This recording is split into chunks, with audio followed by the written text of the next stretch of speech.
지존하시고 주만이 참된 나의 신이라. 주는 땅 위에서 지존하시고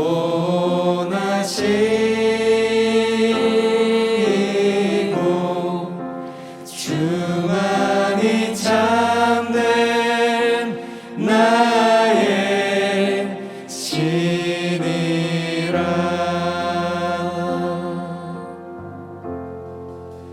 나는 주를 높이리라.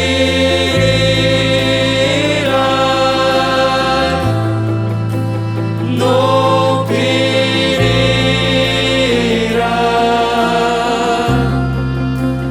오 주님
본문은 로마서 1장 16절입니다. 내가 복음을 부끄러워하지 아니하노니 이 복음은 모든 믿는 자에게 구원을 주시는 하나님의 능력이 됨이라. 이 본문을 가지고 말씀의 제목은 능력으로 관통되는 복음, 이런 제목으로 말씀을 전하겠습니다. 성경은 구속사를 다룬 책입니다. 그래서 우리가 성경에서 제일 먼저 알아야 될 것이 뭐냐면 구원론이에요. 디모데후서 3장 15절에 보면 바울이 그렇게 기록했습니다. 성경은 구원에 이르는 지혜가 있게 하느니라, 그렇게 나와 있어요. 아마 여러분들이 나는 복음에 대해서는 잘 아는데, 또 구원론에 대해서는 내가 정통에 있는데, 이렇게 생각하실 거예요. 그러나 정말로 그런지 제가 좀 의문입니다. 그렇지 않은 경우가 너무 많기 때문에, 심지어는 목사님들이나 신학자 중에서도 복음을 진짜 모르는 분들이 너무 많은 게 지금 현실이기 때문에, 오래전에 게리 웨스톤이 인도네시아에 선교를 하러 갔는데 성령께서 그에게 질문을 했어요. 너의 복음은 무엇이냐? 이렇게 질문했어요. 너의 복음은 무엇이냐? 게리 웨스톤이 아마 일반적으로 목사님들이나 성도님들이 대답하는 그런 대답을 했어요. 틀린 대답은 아닙니다. 하지만 성령님은 그 대답에 만족하지 않았어요. 그 다음에 성령님께서 그에게 이렇게 말씀했습니다. 복음은 단지 어떤 것에 대하여 말하는 것이 아니다. 복음은 곧 하나님의 능력이다.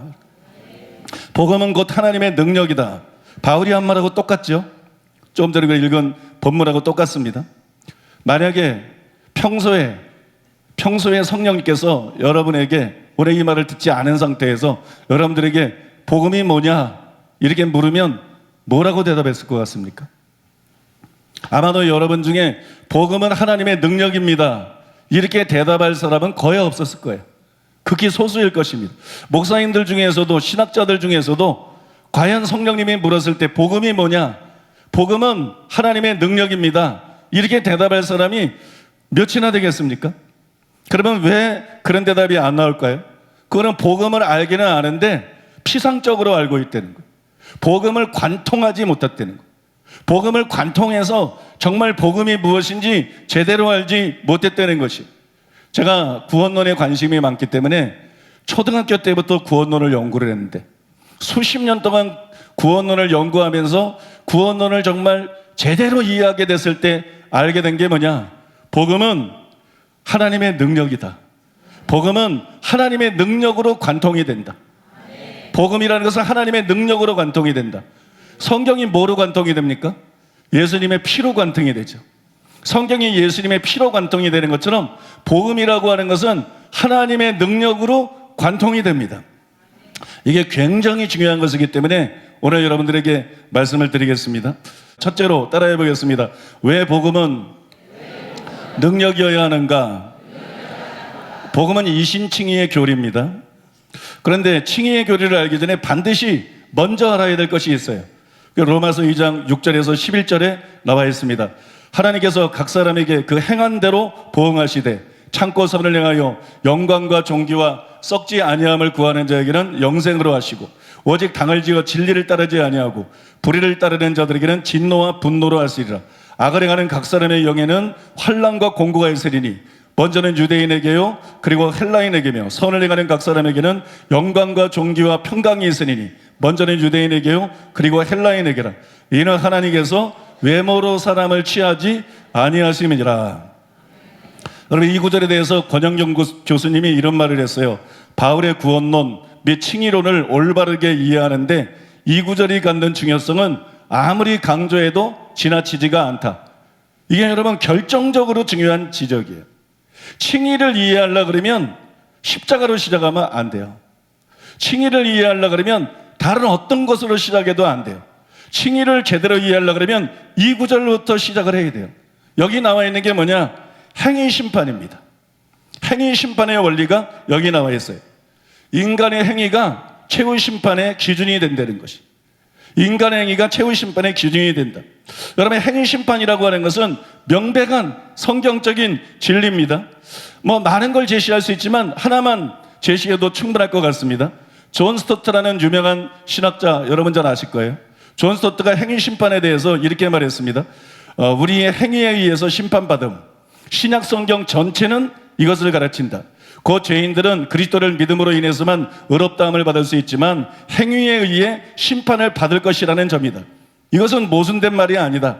사랑의 선한 행위만이 우리의 믿음을 보여주는 유일한 공개적 증거이기 때문이다. 예수님에 대한 우리의 믿음은 마음속에 은밀히 감추어진 것이다. 그 믿음이 진정한 것이라면 선행으로 눈에 보이게 나타날 것이다. 심판날은 공개적인 날이 될 것이므로 공개적인 증거, 즉 동정심을 보이는 행동으로 우리의 믿음의 결과를 제시할 필요가 있을 것이다. 예수님도 여러 번 이것을 가르치셨다. 인자가 아버지의 영광으로 그 천사들과 함께 오리니 그때 각 사람의 행한 대로 갚으리라. 이게 행위 심판이에요. 참고로 행위 심판과 행위 구원은 다릅니다. 행위 구원을 주장하는 것은 비성경적인 것이, 행위 구원을 주장하면 무조건 이단입니다. 율법의 행위로 구원을 받을 수 있다, 선행으로 구원받을 수 있다, 이건 무조건 100% 이단입니다. 그러나 행위 심판을 주장하는 것은 성경적인 것이고 정통 중에 정통이라는 것을 아셔야 돼요. 행위 심판을 주장하는 것은 모든 믿는 자가 아니고 진짜 믿는 자, 참된 믿음을 가진 사람만 구원을 받는다, 참된 믿음을 가진 사람만 천국에 들어간다, 이거 말씀하는 거기 때문에 이것은 여러분 성경적인 것입니다. 행위 심판은 칭의에 대한 설명의 기틀이에요. 칭의를 설명할 때 반드시 행위 심판에서 시작을 해야 돼요. 이 기초 위에서 설명하지 않으면 칭의의 교리가 망가집니다. 나아가서 행위 심판이라고 하는 것은 복음의 한 부분입니다. 여러분, 복음을 너무 피상적으로 협의적으로만 보고 있어요. 행위 심판의 메시지 자체가 복음이에요. 행위 심판이라는 메시지 자체가 복음의 한 부분이에요. 로마서 2장 16절에 보면 곧 나의 복음에 이른 바와 같이 하나님의 예수 그리스도로 말미암아 사람들의 은밀한 것을 심판하는 그것이라 그랬어요. 바울이 이게 복음이라 그랬어요. 사람들의 은밀한 것을 행위를 따라 심판하는 거, 이게 여러분 복음의 한 부분이에요. 많은 사람들이 거리에서 전도하는 사람들 있죠. 예수 천당, 불신 지옥, 맞는 말이에요. 맞으면서 틀린 말이에요. 그렇게 단순한 게 아니라는 거예요. 신자는 다 천국 가고 불신자는 다 지옥 가고 단순히 이런 게 아니라는 것이, 왜냐하면 복음에 나타난 심판이 행위 심판이기 때문에, 복음에 나타난 심판이 행위 심판이기 때문에 여러분 교회 안에도 지옥 갈 사람들이 너무나 많이 있다는 것입니다. 행위 심판이 여러분 복음의 일부라는 것이 생소할 수 있어요. 그러나 이것은 당연한 것입니다. 칭의가 무엇입니까? 칭의라고 하는 것은 단순히 의롭다고 해주는 게 아니에요.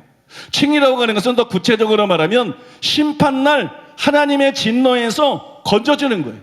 심판날 하나님이 악인들의 죄에 대해서 진노하시고 그들을 지옥에 던져놓는데 심판날 하나님의 진노에서 건져주는 것, 이게 칭의예요. 그래서 데살로니가전서 1장 10절에 보면 이는 장래의 노하심에서 우리를 건지시는 예수니라, 이렇게 나와 있는 거예요. 장래의 노하심에서 건져주는 것, 그것이 여러분 칭의인 것입니다. 여러분 칭의가 이런 것인데 어떻게 행위 심판을 말하지 않고 칭의를 제대로 설명할 수가 있겠는가? 칭의를 제대로 말할 수가 있겠는가? 그래서 우리가 성경을 보게 되면 사도 바울도 복음을 전할 때 먼저 행위 심판을 말했습니다. 여러분 굉장히 이게 중요하고 충격적인 거예요. 바울은 오늘날 사람들이 전하는 것처럼 그런 형식으로 복음을 전하지 않았어요. 바울은 복음을 전할 때 먼저 행위 심판을 말함으로써 사람들에게 겁을 줬어요. 사도행전 24장 24절 25절입니다. 수이리의 벨릭스가 그 안에 유대 여자 드루실라와 함께 와서 바울을 불러 그리스도 예수 믿는 도를 듣거늘. 그리스도 예수 믿는 도가 뭐예요? 복음이죠. 그리스도 예수 믿는 성경 공부한 거 아닙니다. 그리스도 예수 믿는 도를 듣거늘 바울이 의와 절제와 장차오는 심판을 강론하니. 벨릭스가 두려워하여, 두려움 없이 회개가 나오나요? 두려움 없이 자기 중심을 벗어나서 예수님을 정말 주님으로 모셔드릴까요? 두려워하여. 여러분, 바울은 행위 심판을 필두로 해서 복음을 전했어요. 우리도 복음을 전할 때 행위 심판에 대해서 먼저 말함으로써 사람들이 죄를 깨닫게 해줘야 되는 거예요. 두려워하게 만들어야 되는 거예요. 그래야 회개로 인도할 수 있는 거예요. 그래야 참된 믿음으로 인도할 수 있는 것입니다. 이제 여러분들이 왜 복음이 능력이어야 되는지 감을 좀 잡으셨을 거예요. 복음은 반드시 능력이래야 돼. 능력이 아닌 거는 십자가를 말하든 부활을 말하든 뭘 말하든 복음이 아니에요. 그건 복음의 껍데기예요. 복음은 반드시 능력이래야 됩니다. 왜 복음이 반드시 능력이래야 되느냐? 사람들을 심판하시는 하나님의 심판이 행위 심판이기 때문이에요. 죄를 떠나야 되기 때문이에요. 죄를 이겨야 되기 때문에, 하나님 말씀대로 살아야 되기 때문이에요. 복음이 그 능력을 주지 못한다면 그것은 가짜 복음이에요. 한 사람도 구원할 수가 없는 거예요. 아버지 뜻대로는 자라 천국에 들어가리라 말씀하신 그 천국에 단 한 사람도 들여보낼 수가 없는 거예요. 그래서 복음은 반드시 능력이어야 될 줄로 믿습니다. 여러분들이 반드시 알아야 될 성경 구절이 세 가지인데, 마가복음 1장 15절, 사도행전 20장 21절, 11서 6장 1절입니다. 여기 보면 구원의 조건으로 회개와 믿음을 요구하고 있어요. 예수님도 바울도 초대교회 교리가 그랬어요. 기독교 도의 초보 기본적인 교리가 그랬어요. 오직 믿음 아니었어요. 회개와 믿음이었어요. 회개하고 복음을 믿어라. 회개와 믿음이었어요. 근데 왜 오직 믿음이 이렇게 유명해졌느냐? 로마서를 보면 회개 얘기가 거의 안 나와요. 계속 믿음 얘기예요. 그냥 계속 믿음으로 구원받는 얘기. 바울 서신도 막 그래요. 그러니까 사람들이 막 성경에 나와 있어도 막 헷갈리는 거예요. 그러면 로마서가 실제로 믿음만 강조하고 있느냐? 그렇지 않아요, 여러분. 실제로는 그렇지 않습니다. 그 증거로 행위 심판을 기록한 말씀 바로 전해보면 로마서 2장 4절 5절에 보면 이렇게 나와 있습니다. 혹 내가 하나님의 인자하심이 너를 인도하여 회개하게 하심을 알지 못하여 그의 인자하심과 용납하심과 길이 참으심의 풍성함을 멸시하느냐? 다만 내 고직하 회개치 아니한 마음을 따라 진노의 날 곧 하나님의 의로우신 판단이 나타나는 그날의 진노를 내게 쌓는도다. 이 말 진노를 내게 쌓는도다. 아까 칭의가 뭐라 그랬어요? 심판날 하나님의 진노에서 우리를 건져주는 거예요. 그런데 회개하자면 어떻게 해요? 그날 하나님의 진노가 너에게 임한다 그랬어요. 그날이 너에게 심판의 날이 된다고 말했어요. 여러분 아셔야 돼요. 그러니까 회개가 없이는 칭의를 받을 수 없어요. 회개가 없이는 의롭다함을 받을 수 없어요. 반드시 회개와 믿음으로 의롭다함을 받고 회개와 믿음으로 구원을 받는 거예요.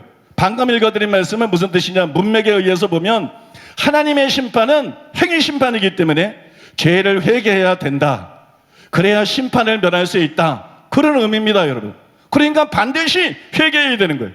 그럼 우리가 궁금해집니다. 왜 로마서에는 이렇게 회개에 대한 얘기가 숨긴 것처럼 이렇게 얼핏 나오고 왜 믿음에 대한 얘기가 그렇게 많이 나오냐? 그 여러분 이유가 있어요. 왜 그러냐 그러면 바울 당시 유대인들은 회개에 대해서 반감이 없었어요. 회개를 제대로 하지는 않았는데 회개에 대해서 반감이 없었어요. 왜냐하면 구약의 모든 선지자들이 외친 메시지가 회개이기 때문에 회개하라는 것을 이상하게 여기지 않았어요. 그런데 유대인들은 믿음에 대해서는 반발이 심했어요. 율법과 반대되는 것처럼 느끼기 때문에 그들은 율법을 지킴으로 구원받는다고 착각해 왔는데, 율법과 반대도 그게 율법주의잖아요. 초대교회의 대표적인 그 이단이 바로 율법주의잖아요. 바울이 여러분 율법주의하고 심각하게 싸우고 있었거든요. 그래서 바울이 로마서에서 회개에 대한 얘기는 이렇게 살짝 지나간 거예요. 더 이상 설명할 필요가 없는 거예요. 논쟁할 필요도 없는 거예요. 그러나 믿음에 대해서는 자세히 쓰고 바울 서신에 대해서도 믿음에 대해서는 자세히 기록을 한 것입니다. 그런 것이지 바울이 오직 믿음을 말한 것은 아니다. 바울은 사도행전 20장 21절에 자기 자신이 회개와 믿음을 전했다고 자기 메시지를 스스로 요약한 것처럼 회개와 믿음을 전한 것이고, 그 기조가 로마서에서도 바울 서신에도 전혀 변한 것이 아니라는 것을 여러분들이 깨달으시기를 바랍니다. 이제 두 번째로 따라해 보겠습니다. 왜 율법의 행위로는 의롭다함을 받을 수가 없는가? 성경이 거듭해서 말하는 것은 율법의 행위로는 의롭다함을 받을 수 없다는 겁니다. 율법의 행위로는 구원을 받을 수 없다는 거예요. 그러면 왜 율법의 행위로는 구원을 받을 수가 없을까요? 두 가지를 생각해 볼 수 있습니다. 첫째로는 율법이 그런 목적으로 주어지지를 않았어요. 갈라디아서 3장 21절 22절에 보니까는 그러면 율법이 하나님의 약속들과 반대되는 것이냐? 결코 그럴 수 없느니라. 만일 능히 살게 하는 율법을 주셨더라면 의가 반드시 율법으로 말미암았으리라.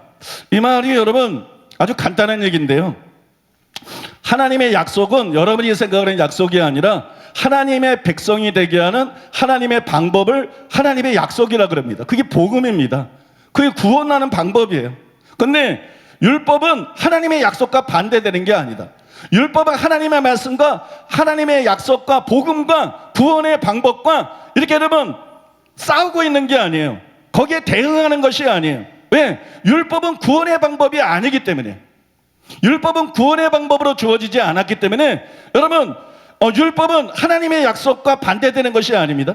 즉 율법은 구원의 방법으로 주어지지 않았어요. 그러면 율법이 왜 주어졌을까요?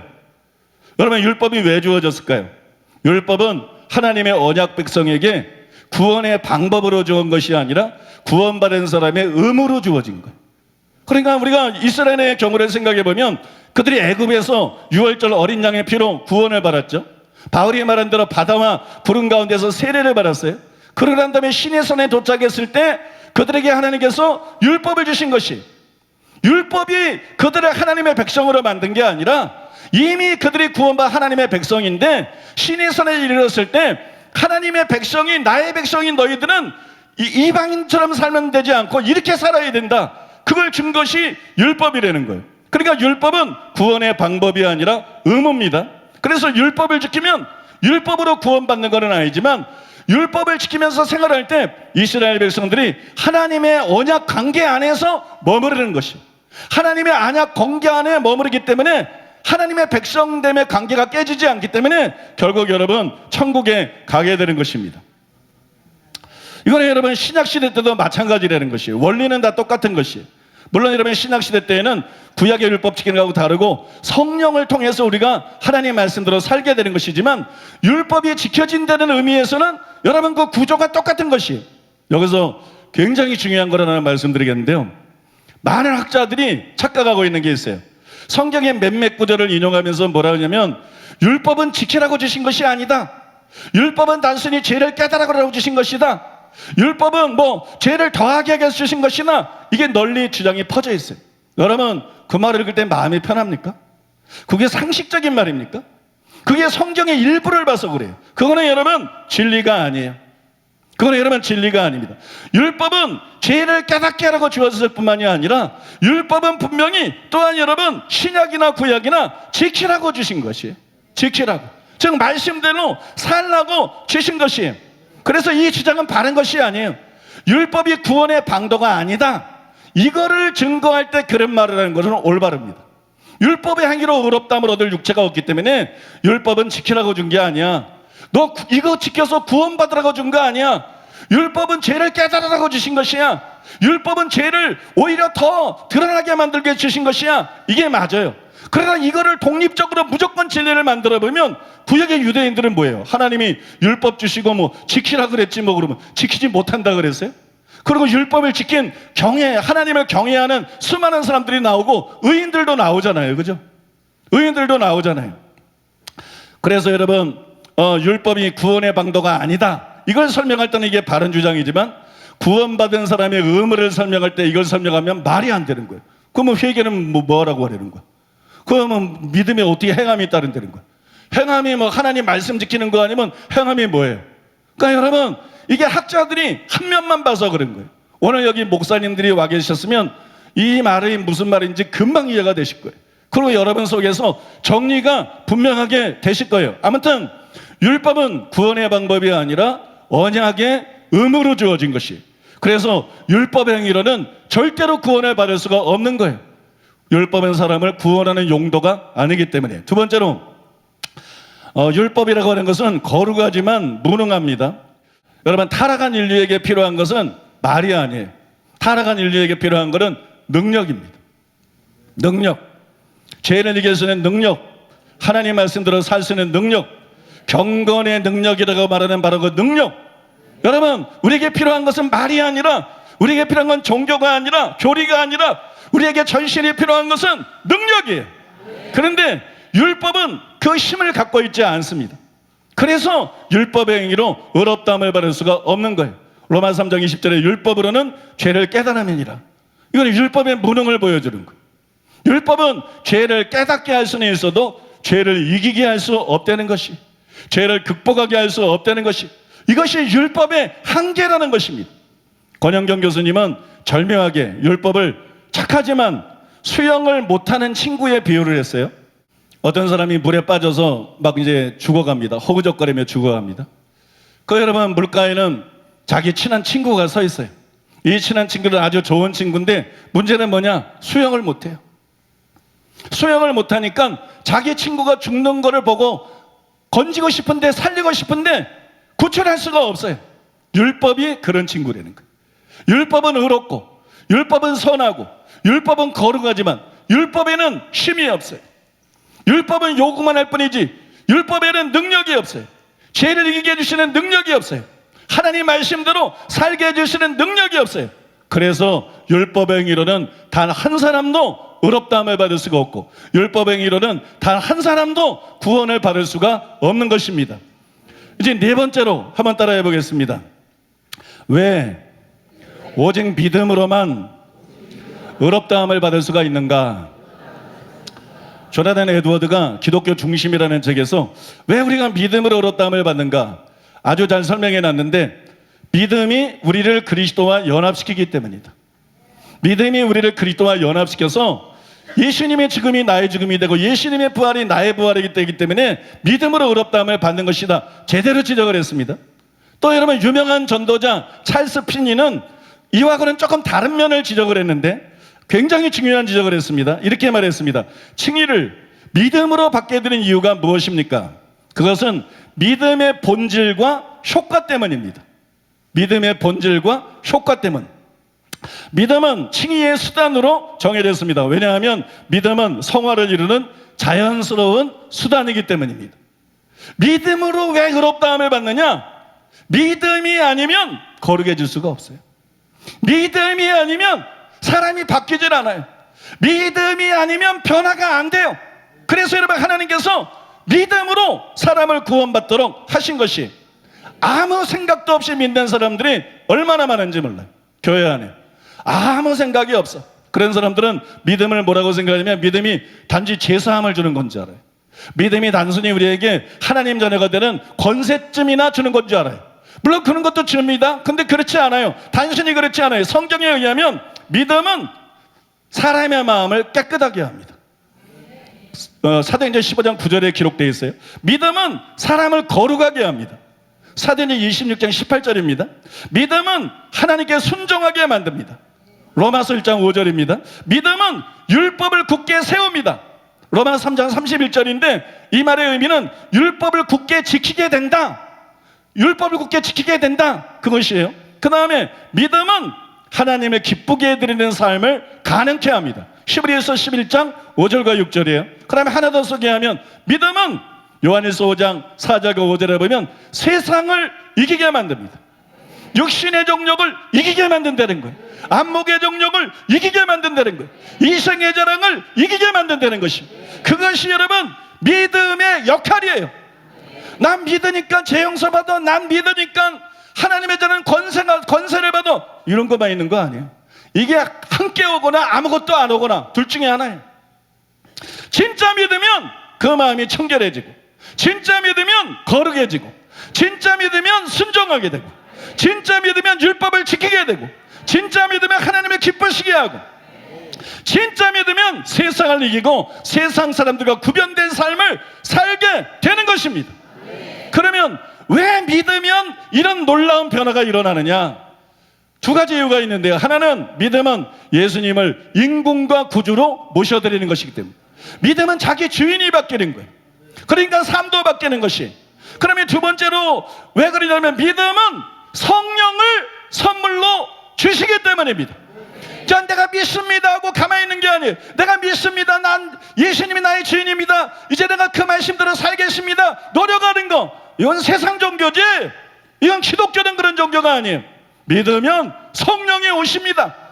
믿으면 성령이 오시고 성령으로 거듭나게 되고, 믿습니까? 성령으로 하나님 말씀대로 살 수 있게 되는 거예요. 갈라디아서 3장 2절 5절입니다. 내가 너희에게서 다만 이것을 알려하노니 너희가 성령을 받은 것이 율법의 행위로냐 혹은 듣고 믿음으로냐. 너희에게 성령을 주시고 너희 가운데서 능력을 행하시는 이에이니 율법의 행위에서냐 혹은 듣고 믿음에서냐. 믿음이라는 거예요. 성령을 받는 건 믿음으로 받는 거예요. 믿습니까? 우리는 성령을 통해서만 죄를 이길 수 있습니다. 우리는 성령을 통해서만 말씀대로 살 수 있습니다. 근데 율법은 성령을 주지 못해요. 율법은 어떻게 살려는 것만 그렇게 주지 성령을 주지 못해요. 근데 믿음은 성령을 줍니다. 그래서 여러분, 율법의 기로는 절대로 의롭다함 받을 수가 없고 믿음으로만 의롭다함을 받을 수가 있는 것이에요. 그래서 하나님께서 믿음을 구원받는 수단으로 정하신 것입니다.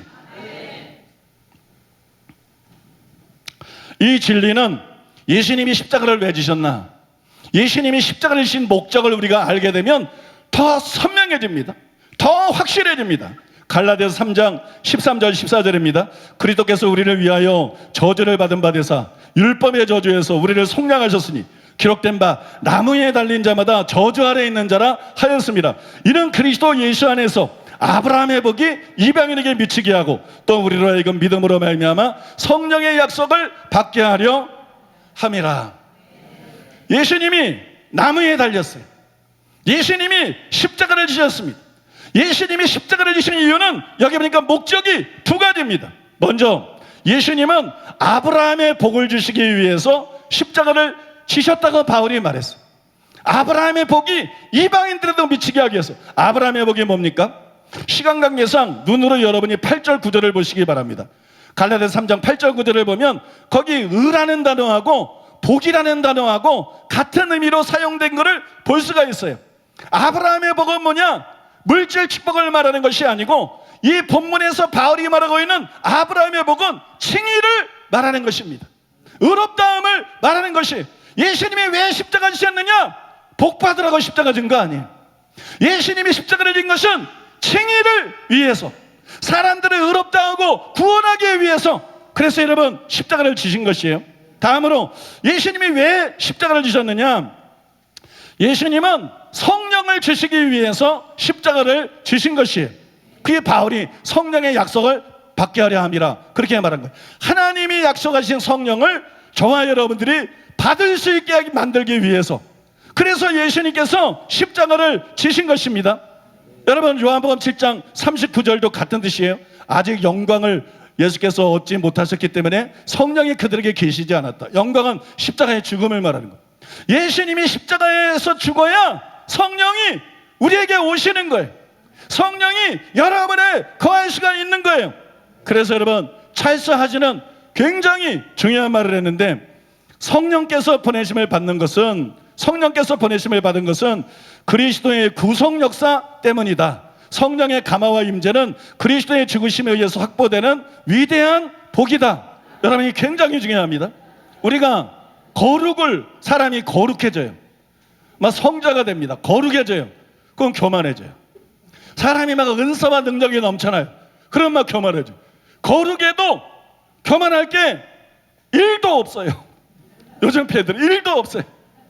여러분 은사와 능력이 암만 많아도 죽은 자를 살려도 교만할 이유가 1도 없어요. 거룩은 뭡니까? 성령의 열매입니다. 여러분 능력은 뭡니까? 성령의 은사입니다. 성령이 우리에게 왜 임했습니까? 내가 단순히 기도해서 임하는 게 아니에요. 내가 무슨 자격이 있어서 임하는 게 아니에요. 예수님의 십자가 때문에 임하는 것이에요.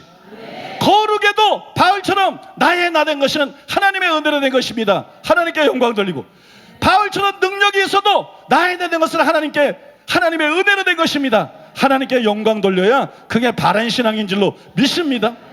자기가 남보다 거룩하다 그래서, 인격이 훌륭하다 그래서 교만했던 사람들은 오늘 완전히 회개하셔야 됩니다. 자기가 은사와 능력이 있어서 교만한 사람은 회개해야 되고, 거룩하면 거룩할수록 하나님의 은혜인 것을 알고 경배하고 찬양해야 됩니다. 은사와 능력이 나타나면 나타날수록 하나님의 은혜인 걸 알고 나 같은 것에게도 이뤄내 주신 걸 감사하면서 하나님 찬양하고 영광 돌려야 될 줄로 믿습니다. 그건 그렇고, 왜 그러면 예수님은 왜 죽기까지 불사하면서, 죽음을 불사하면서 우리에게 성령을 주시고자 하셨을까요? 그거는 여러분, 성령님이 새 언약의 핵심입니다. 많은 사람들이 새 언약 하면 피만 생각해요. 예수님 피만 생각해요. 드라큘라도 아닌데 피 엄청 좋아해요. 아무튼 여러분, 뭐 새 언약 하면 예수님의 피만 생각해요. 그렇지 않습니다. 에스겔서 36장 27절에 보니까는 내 신을 너희 속에 두어 너희로 내 율례를 행하게 하리니 너희가 내 규례를 지켜 행할지라. 이것도 새 언약에 대한 예언이죠. 그러니까 새 언약의 내용은 두 가지예요. 피하고 성령입니다. 피는 사람의 죄를 사합니다. 성령은 우리의 마음에, 우리의 생각에 하나님의 법을 기록합니다. 하나님의 말씀대로 살 수 있게 해줍니다. 여러분 믿습니까? 피는 의롭다함을 줍니다. 성령은 우리를 새로운 피조물로 만듭니다. 새 사람이 되게 합니다. 여러분 이것이 새 언약이에요. 이것이 옛 언약과 다른 새 언약. 이것이 여러분 바로 복음의 핵심이라는 것이, 이것이 바로 여러분 구원이라는 것이.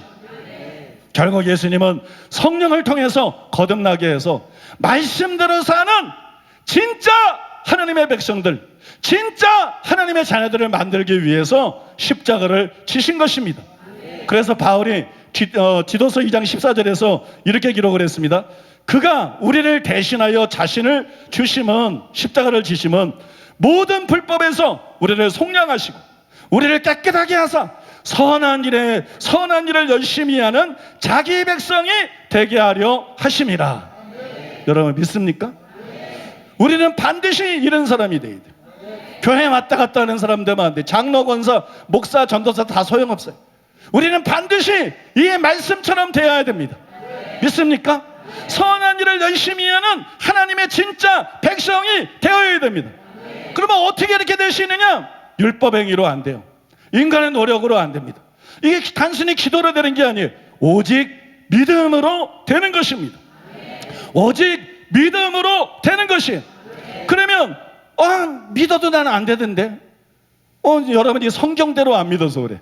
성경이 요구하는 믿음을 갖지 않고 가르침을 제대로 받지 못해서 성경이 요구하는 믿음을 갖지 않고 어떤 종교적인 믿음을 가져서 그래요. 진짜 믿음을 가지면 이렇게 변화가 됩니다. 믿습니까? 이런 사람이 될 줄로 믿습니다. 성경에서 믿음을 제일 잘 설명한 것이 어디냐? 로마서 4장입니다. 로마서 4장 17절에서 22절에 보면 믿음을 이렇게 설명합니다. 기록된 바 내가 너를 많은 민족의 조상으로 세웠다 하신과 같으니 그가 믿은 바 하나님은 죽은 자를 살리시며 없는 것을 있는 것 같이 부르시는 신이라. 아브라함이 바랄 수 없는 중에 바라고 믿었으니 이는 네 후손이 이같으리라 하신 말씀대로 많은 민족의 조상이 되게 하려 하심이라. 그가 백성이 되어 믿음이 약해지지 않고 쭉 넘어가서 마지막 구절에 보면 그러므로 그것이 그에게 의로 여겨졌느니라. 여러분 우리가 이 말씀을 읽을 때 기적을 받는 믿음에 대해서 기록한 거로 착각하기 쉬워요. 근데 지금 바울이 칭의를 말하다가 갑자기 기적을 일으키는 믿음을 말하는 게 아니에요. 의롭다함을 받는 믿음에 대해서 아브라함의 믿음을 예로 들어서 지금 설명하고 있는 것입니다. 아브라함의 믿음은 의롭다함을 받는 믿음입니다. 그럼 아브라함이 뭘 믿었느냐? 하나님의 약속을 믿었어요. 로마서 4장 18절 인용은 안 하겠습니다. 하나님의 약속을 믿었어요. 하나님은 아브라함에게 나타나셔서 밤하늘의 별들을 보여주셨어요. 그 다음에 내 자손이 이와 같으리라 약속하셨습니다. 내 자손이 이와 같으리라 약속하셨어요. 아브라함은 그 약속을 굳게 믿었습니다. 그랬더니 하나님께서 창세기 15장 6절에 보니까는 그의 믿음을 의로 여겨주셨더라. 그가 의롭다함을 받았더라. 구원은 이렇게 되는 거예요. 하나님의 약속을 믿는 거예요. 하나님의 약속, 새 언약이 아까 두 개 말했잖아요. 피, 성령, 이 두 개를 믿는 거예요. 그러면 의롭다함을 받는 거예요. 믿습니까? 구원은 하나님의 약속을 믿는 거예요. 근데 아브라함이 하나님의 약속을 믿었는데, 그래서 그 믿음으로 의롭다함을 받았는데, 하나님의 약속을 믿으려고 그러면 하나님의 존재를 믿는 거 가지고 안 돼요. 하나님의 선하심을 믿는 거 가지고 안 돼요. 하나님의 거룩함을 믿는 거 가지고 안 돼요. 하나님의 능력을 믿어야 됩니다. 죽은 자를 살리시며 없는 것을 있는 것 같이 버리시는 창조주 하나님, 전능하신 하나님, 하나님의 능력을 믿어야 돼요. 왜? 아브라함의 몸은 죽은 것 같기 때문에, 사라의 몸도 죽은 것 같기 때문에, 불가능한 약속이기 때문에 이 약속을 믿으려고 그러면 하나님의 존재나 성품이 아니라 하나님의 능력을 믿어야 되는 것입니다. 여러분 이해가 되십니까? 그래서 아브라함, 우리도 마찬가지예요. 여러분 아브라함은 몸이 죽은 것 같았어요. 인류는 죄 때문에 영이 죽어 있어요. 그래서 앞만 발버둥쳐도 죄를 이길 수가 없고 말씀대로 살 수가 없어요. 아브라함의 몸이 살아나야 됐던 것처럼 우리는 더 심각해요. 죽은 영이 살아나야 돼요. 믿습니까? 그러니까 내 죽은 영을 살리시는 하나님, 죄를 지을 수밖에 없는 하나님 말씀대로 살 수 없는 나를 살려줘서 하나님의 생명이 내 속에 들어오고 하나님의 성품이 내 속에 들어와서 나를 바꿔놓으시는 하나님의 능력을 믿어야 되는 거예요.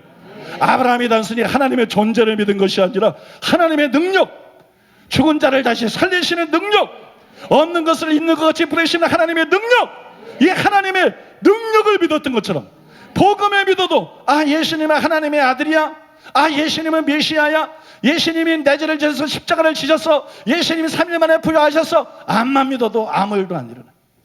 이거는 복음의 조항들입니다. 복음의 내용들입니다. 이 복음을 통해서 하나님께서 우리에게 계시하고자 하는 게 있어요.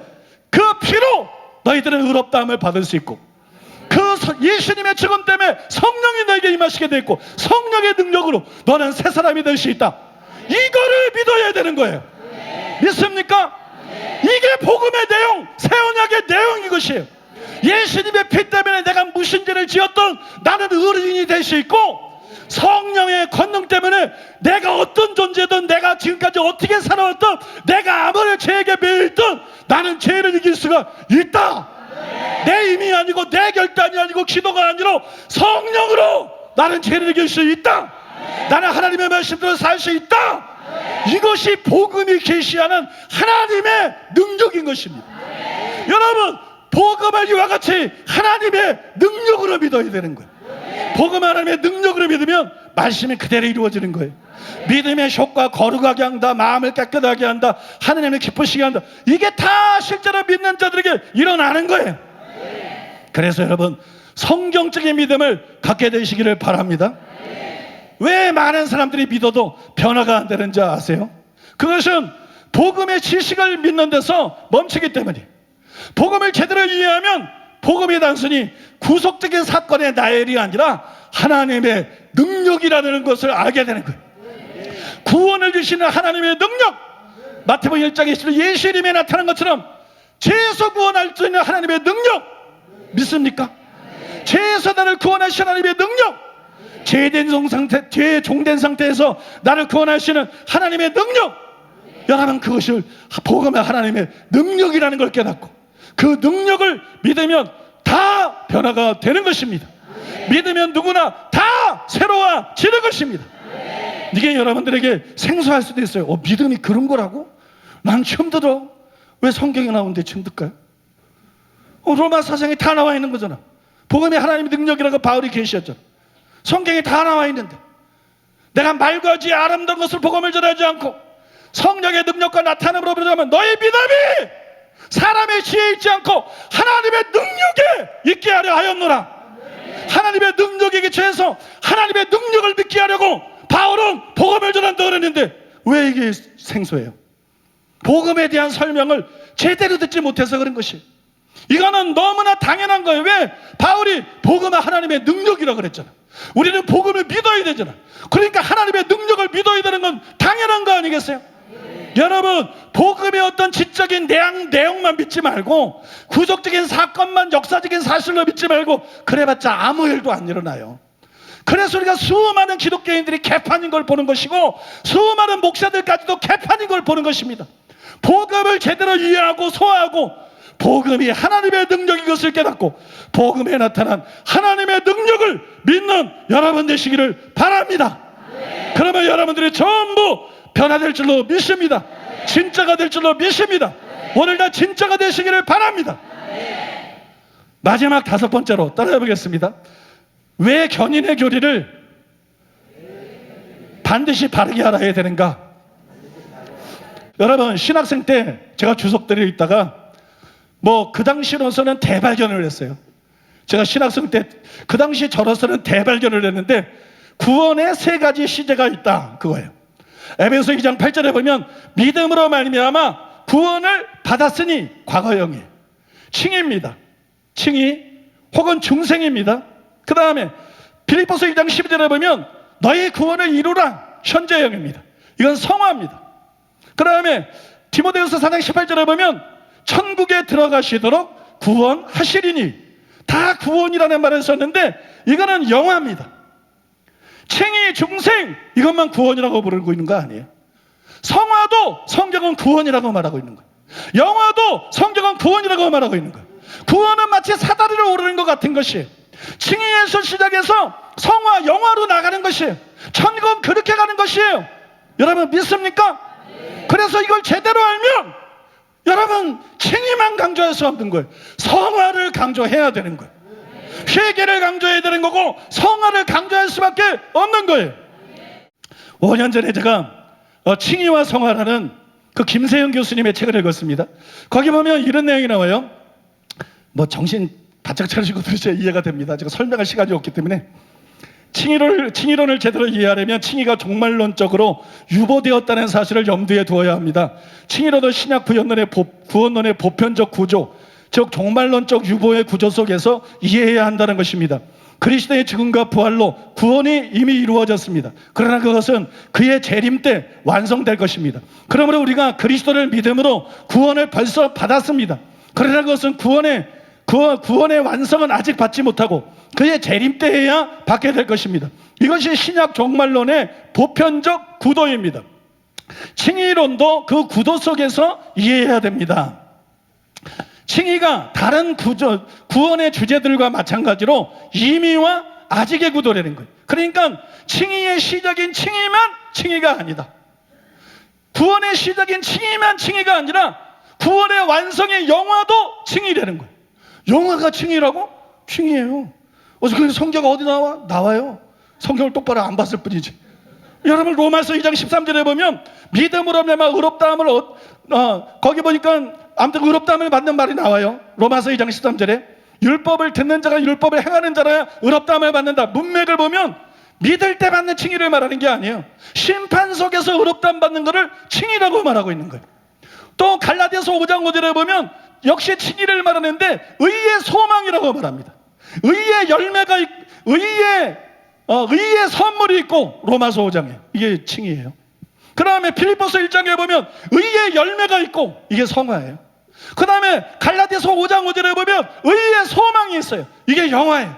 그러니까 여러분 칭의를 통해서 구원론 전체를 설명할 수가 있다는 거예요. 여기 좀 더 많은 설명이 필요하지만 생략하겠습니다. 그럼에도 불구하고 많은 사람들이 아직도 구원의 서정으로 구원을 이해합니다. 즉 칭의, 성화, 영화 이런 식으로 이해를 해요. 그래서 로마서를 강의할 때 루터처럼 로마서 3장 후반부터 5장까지를 칭의를 기록한 것이라고 보고 로마서 6장에서 8장 전반부를 성화를 기록한 거라고 보고 로마서 8장 후반부는 영화를 설명한 것이라고 보는 것이에요. 그러나 여러분 김세인 교수가 말하는 그 구조에 의하면 로마서 3장에서 로마서 8장까지가 다 칭의에 대한 말씀이라는 것입니다. 다 칭의에 대한 말씀이고 다 구원론이라는 거예요. 이게 왜 중요하냐? 많은 사람들이 로마서 3장에서 5장이 칭의를 말하고 있고 그것만이 복음이라고 생각하는 거예요. 6장부터는 성화니까 이거 복음이 아니라고 생각해. 그래서 구원론을 조직신학적으로 배울 때는 칭의, 성화, 영화 이게 다 구원이라는 걸 알고 있는데 실제로 복음을 전하거나 실제로 복음을 설명하고 가르칠 때는 칭의만 구원론으로 설명하고 칭의만 받으면 구원받은 거고 천국 갈 것처럼 생각하고 성화가 구원론이라는 걸 말 안 하고 자꾸 성화는 상급이니 자꾸 성화는 성장이니 이 장꼬대 같은 소리를 하고 있다. 그러니까 성화의 중요성을 암만 강조해도 목사 마음에도 그게 심각하게 안 와닿는 거예요. 괜찮다고 생각하니까 신자들 마음에 안 와닿는 거예요. 그래서 아버지 뜻대로는 자만 하는 천국에 들어가는데 수많은 영혼들이 교회 안에서 위험에 처하는 거예요. 교회 안에서 이런 잘못된 가르침 때문에 지옥 갈 수 있는 그런 여러분 심각한 위험에 처하는 거예요. 행함이 실종이 되기 때문이에요. 그래서 여러분 구원론을 이렇게 포괄적으로 이해하는 것이 굉장히 중요한 줄로 믿습니다. 구원과 칭의를 좁게 보지 말고 성경 말씀을 통해서 계시된 대로 이렇게 넓게 보면 단순히 구원받은 것이 아니라 성화가 중요해진다는 거예요. 칭의도 억시로 중요하지만 그에 못지않게 성화도 중요하고, 예수 믿는 것도 어떤 중요하지만 말씀대로 사는 것도 엄청 중요하고. 믿습니까? 그래서 여러분, 하나님 말씀대로 거룩하게 살려고 몸부림치게 된다는 것이. 그런데 우리가 제대로 성화가 되려면 견인의 교리를 바르게 알아야 되는 거예요. 성경대로 견인의 교리를 바르게 알지 않으면 여러분, 거룩에 대한 원동력을 상실하는 거예요. 여기에 대해서 김세인 교수님이 이렇게 말했어요. 한국의 진지한 그리스도인들은 성화의 필요성을 강조하지만 대사주 신자들은 은혜로만, 믿음으로만 이미 의인으로 칭임받음에 자만하고 심지어 어떤 이들은 그것을 예정론과 성도의 견인론으로 뒷받침하여 구원파적 안일에 빠지기까지 합니다. 나는 구원으로 예정된 사람이고 그러기에 하나님이 최후 심판 때까지 나를 지켜주시리라. 그러니 나는 이제 어떤 경우에도 구원의 확신만 가지고 있으면 된다. 이 말은 되게, 그러나 아무렇게 살아도 상관없다는 생각을 암묵적으로 내포합니다. 구원파 사람들은 이러한 생각이 복음의 진리라고 확신을 가지고 담대히 주장하는 모양입니다. 그러나 구원파를 이단이라고 말하는 많은 정통 목사들도 사실상 이렇게 가르치는데 그들은 좀 더 슬그머니 가르친다는 차이만 있습니다. 이단이 교회 안에 스며들었다는 거예요. 이단 사설이 너무나 많은 목사들을 장악했다는 거예요. 이단 사설이 너무 많은 교회들을 장악하고 너무 많은 교인들을 장악하고, 이단 잔치에서만 지옥으로 끌고 가는 것이 아니라 정통, 통합, 합동, 백성, 기성, 예성 안에서도 수많은 성도들을 지옥으로 끌고 가고 있는 일이 여러분, 한국뿐만 아니라 이 시대 열방의 교회들 안에서 일어나고 있다는 것이에요. 여러분, 이제 칭의를 포괄적으로 하는 거, 견인의 교리를 바르게 하는 거, 이게 얼마나 중요한지 아시겠어요? 한 번 구원은 영원한 구원이다. 진리가 아닙니다. 사람의 계명입니다. 구원받은 사람도 버림받을 수 있다. 그게 하나님의 계명입니다. 한 번 구원은 영원한 구원이라고 착각하면 이거는 복음에 대한 무지 때문에 이렇게 착각하게 되는 거예요. 복음은 하나님의 능력이에요. 복음은 하나님의 능력. 그것만 알아도 한 번 구원이 영원한 구원이 아닌 거예요. 행위 심판, 아니 내가 믿었으니까 마음대로 살아도 천국 가면 행위 심판이 아니죠. 그러나 바울이 말한 심판은 행위 심판이에요. 한 번 구원이 영원한 구원일 수 없는 거예요. 왜 율법의 길로 의롭다함을 못 받습니까? 왜 믿음으로만 의롭다함을 받습니까? 왜 성령을 우리가 반드시 받아야 됐습니까? 다 말씀대로 사는 것이 절대적으로 필요하기 때문인 거예요. 죄를 이기는 것이 절대적으로 필요하기 때문인 거예요. 말씀대로 사는 게 절대적으로 필요하기 때문인 거예요. 마태복음 7장 21절이 절대적인 진리이기 때문인 거예요. 한 번 구원은 영원한 구원, 이거는 잘못된 교리입니다. 여러분, 이거는 진리가 아닙니다. 성경이 진리가 아닙니다. 여러분, 이런 비욕에서 속히 깨어나는 여러분들 되시기를 바랍니다. 이제 결론을 말씀드리겠습니다. 아무리 빨리 달려도 방향이 다르면 소용이 없어요. 고린도서 9장 26절이죠. 내가 다름질하기를 향방 없는 것 같이 아니하고 속도보다 훨씬 더 중요한 것이 방향입니다. 그런데 칭의의 진리는 우리에게 바른 방향을 가르쳐주는 영적인 나침반입니다. 칭의는 임의와 아직의 구조로 되어 있습니다. 임의와 아직의 구조로 되어 있는데 이 중에 임의의 칭의만 알면 방향을 잃어버리기가 쉽다는 것이, 아직의 칭의까지 알아야 바른 방향을 잡을 수가 있다는 것이에요. 제가 단도직입적으로 물어보면 여러분의 목표가 무엇입니까? 여러분의 목표가 무엇이? 목회자 여러분, 여러분의 목표는 무엇입니까? 성도 여러분, 여러분의 인생의 목표는 무엇입니까? 저의 목표를 말씀드리죠. 저의 목표는 큰 교회를 세우는 게 아닙니다. 저의 목표는 민족 복음화도 세계 선교도 아닙니다. 저의 목표는 궁극적인 구원을 받는 것입니다. 그것이 여러분 성경에 보니까 바울의 목표였어요. 고린도전서 9장에 보면, 빌립보서 3장에 보면 읽어도 해석이 안 되면 학자들의 좀 열심히 보시고 그럼 이해가 됩니다. 여러분, 바울의 목표는 궁극적인 구원이었습니다. 우리는 나그네입니다. 나그네의 목표가 뭡니까? 본향으로 가는 것입니다. 우리는 궁극적인 구원을 목표로 삼고 살아가야 돼요. 근데 목회자가 방향을 잃어버렸어요. 그때 수많은 성도들이 방향을 잃어버렸어요. 큰 교회에서 오고 총회장 되고 한계 총회장 되고 이딴 것들이 목표가 돼버렸어요. 자기 영혼을 잃어버리고 있어요. 초대형 교회 목사들이 자기 영혼을 잃어버리고 있습니다. 총회장들이 자기 영혼을 잃어버리고 있습니다. 장로들의 권사들이 유명한 기독교인들이 방향을 잃었어요. 자기 영혼을 잃어버렸어요. 방향을 잃어버리면 목표를 바르게 설정할 수 없고, 목표가 바르지 않은데 난 열심히 목회, 저 위에서 뭐 열심히 하겠지. 불신자도 하니까 난 열심히 신앙생활해, 저 위에서 열심히 하겠지. 그러나 회개는 안 하고, 그러나 말씀대로 순종은 안 하고, 그러나 거룩은 취구하지 안 하고, 그러나 이기심을 버리고 정말 주님을 사랑하지는 않고 목표를 잃어버렸기 때문에 이 사람이 열심히 해도 어디에 도착할지 모른다는 거예요. 어디에 갈지 모른다는 것입니다. 지옥에 갈 수도 있다는 말을 하고 있는 것입니다. 목사들이 지옥에 갈 수도 있다는 말을 하고 있는 겁니다. 장로와 권사와 여러분이 얼마든지 지옥에 갈 수도 있다는 말을 하고 있는 겁니다. 그래서 오늘 말씀을 통해서 진리를 제대로 이해하고, 구원을 제대로 하고, 견인의 교리를 제대로 하고, 하나님의 능력으로 간통되는, 왜 바울이 복음을 하나님의 능력이라 했는가? 이 복음은 모든 믿는 자에게 구원을 주시는 하나님의 능력이다. 이건 능력이다. 이건 말이 아니다. 이건 지식이 아니다. 이건 신조나 교리가 아니다. 이건 능력이다. 이건 널 변화시키시는 능력이다. 이건 네 죽은 영을 살리시는 능력이다. 여러분, 복음 진리를 제대로 해야 바울처럼 표대를 바르게 져가는 거예요. 그래서 썩은 목사, 썩은 성도가 되는 것이 아니라 여러분 점점 거룩해지고 점점 순수해지고 천국을 놓치지 않고 온천하를 이뤄도 자기 목숨 잃으면 무슨 소용이 있어요? 초대형 교회가 무슨 소용입니까? 돈 많이 벌고 성공이 다 무슨 소용입니까? 천국 못 받고 지옥 가면 다 무슨 소용입니까? 오늘 말씀을 통해서 여러분들이 방향을 바로잡게 되기를 축복합니다. 목표를 재설정하게 되기를 축복합니다. 여러분 천하보다 귀한 여러분 영혼들이 잃어버리지 않게 되기를 축복합니다. 여러분 모두 천국에서 만날 수 있기를 축복합니다.